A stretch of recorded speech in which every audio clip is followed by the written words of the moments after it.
Media మిత్రులందరికీ ఈ సినిమాని నేను హైదరాబాద్లో విజువల్ కళ్యాణబాబు సినిమా అంటే మొదట రోజు కానీ రెండో రోజు కానీ చూస్తాను. నేను వెళ్దాం అనుకున్నాను.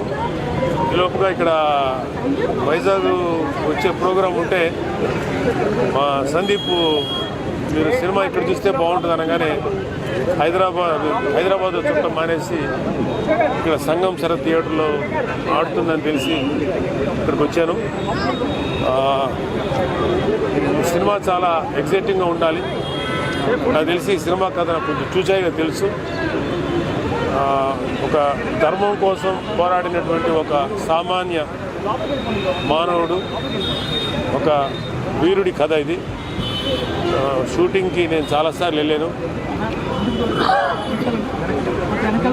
కళ్యాణ్ బాబు గారు చాలా ఇంట్రెస్టింగ్గా, చాలా డెడికేషన్తో ఈ సినిమా చేశారు.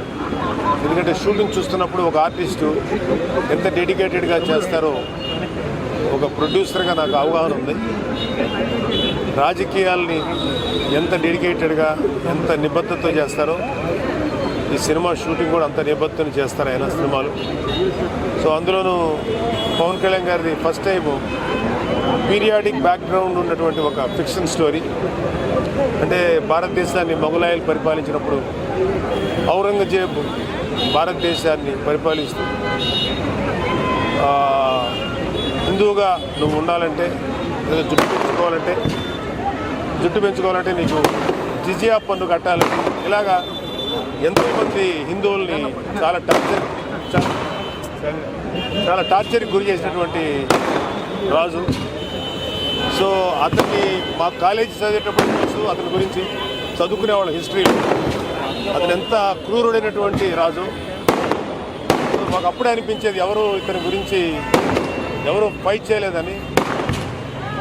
అప్పట్లో ఛత్రపతి శివాజీ మహారాజ్ చేశారు, తర్వాత సంభాజీ చేశారు.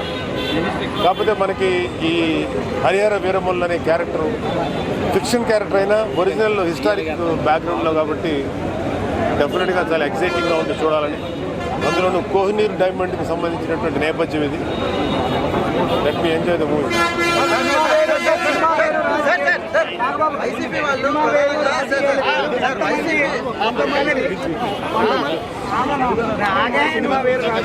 కొంతమంది కొన్ని పార్టీల వారు పని కల్పించుకొని ఈ సినిమా మీద